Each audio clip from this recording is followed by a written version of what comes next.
So, I'm doing something that's a little bit weird right now, and I am reading a book about French parenting, or the way that French people parent. It's a little weird because I don't have any kids, but a friend of mine who does, who recently had a baby, was telling me about it, and it just sounded fascinating because the way that the French parent is very, very different to the way that we parent in the US, and it has a pretty big effect on the kids. So, yeah, it's a little weird. I'm reading this parenting book, but I've really been enjoying it. And I wanted to share a story with you from the book. That I came across recently because it applies so strongly to copywriting and to branding in general. And I'll preface this by saying that there is one sticking point in the process for me in my work with clients, and that's right in the beginning. One thing that I really require as a copywriter is a lot of information on who we're going to be talking to. So, your ICA, your ideal customer avatar that everybody knows they should have, but very few people actually do the work to find that avatar. And a lot of times, especially with my busiest clients, they're a little resistant and they give me a little pushback when I'm trying to dig to get to know that person. Understandably, they're super busy and they just want the copy and don't understand why it's so important to understand who they're going to be speaking to. So this story really illustrates that and wanted to share it with you in case you have that similar resistance to defining your ICA and don't think it's worth your time. So there was a chapter in the book that was all about French mothers. Well, pretty much the whole thing's about French mothers. There was a chapter in the book that was kind of going into how French mothers view themselves as women before their mothers. So it was kind of talking about how they will still do their full hair and makeup when they go to the park, how they still have a really passionate relationship with their husbands or partners, even after they have kids or have young kids at home, and how that's very different to women in the US. One way that that kind of magnifies itself is through breastfeeding. So in the US, we have kind of popular trend, the popular belief is that breastfeeding is best for babies.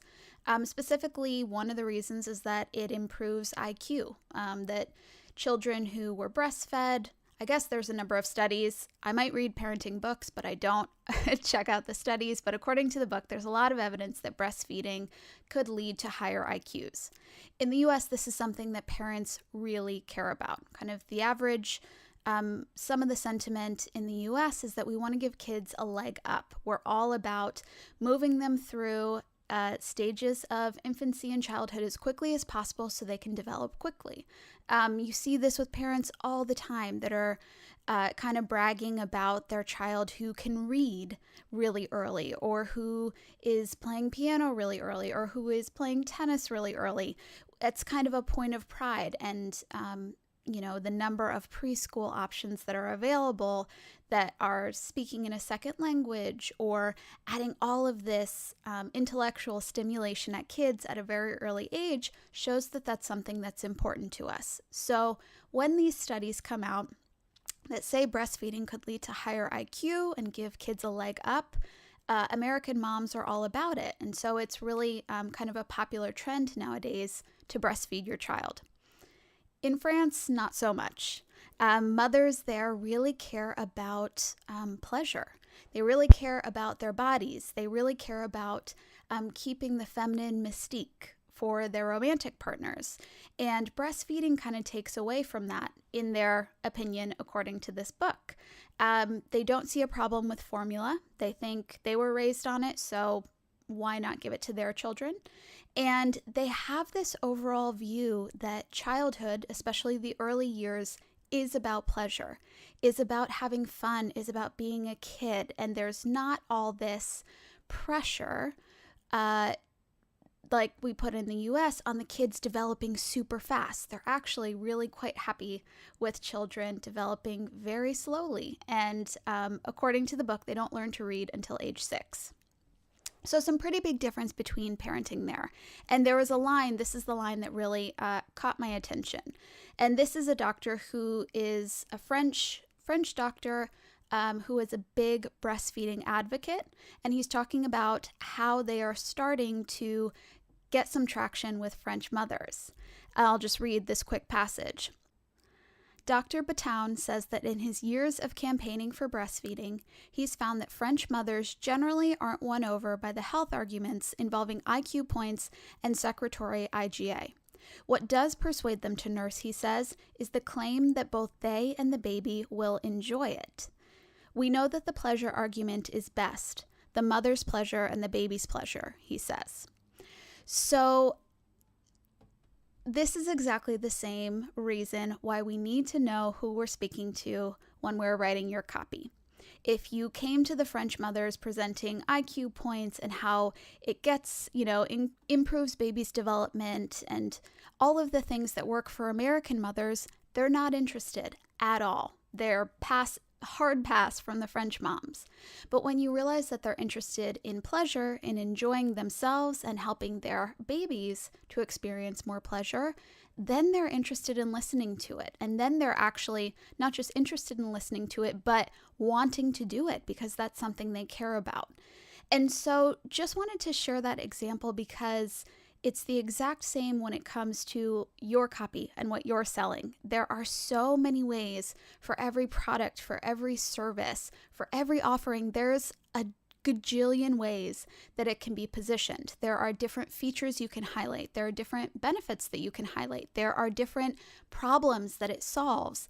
And unless you know the type of person that you're speaking to, unless we really understand their problems, their wants, their dreams, their struggles, as much as we can about that person, we don't know the most effective way to talk to them, both in voice, what kind of tone is going to be effective, what sort of brand personality, and the objective side. How are we going to convince them that your product or service is the right answer? How do we convince French mothers that breastfeeding is good for their kids?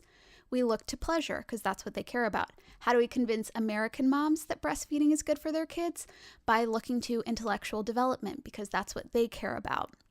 If you tried to swap those, you would not be effective. You wouldn't sell breastfeeding to American moms by focusing on pleasure, and you don't sell breastfeeding to French moms by focusing on IQ points. So I really hope that you can start to understand that and know that it is so worth your time to go through an ICA exercise to get clear on who you're speaking to. It will help you write better copy for yourself. It will definitely help if you, when you're ready to work with a copywriter, because a good copywriter is going to care about that and they're going to push you on it. They're not just going to be like, yeah, okay, you don't have to do it. Don't worry about it.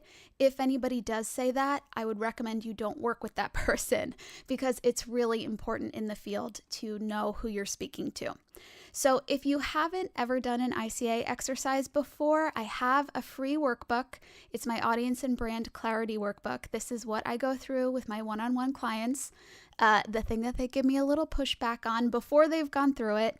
At the end of the project, everyone's always really happy, and I wish I could find a way to encapsulate that moment where they say, oh, okay, I realize why we needed to do this now, and play it back and start the project with that. But it really is a worthwhile exercise. So you can, I will link to it, I guess, below the video. It's free. You can download it. And I recommend just getting a cup of coffee or tea or a glass of wine and just taking an hour and using it as a creative exercise to go through and answer the questions and get to know who you're going to be speaking to, because it is ultimately, it makes or breaks the copy that you create.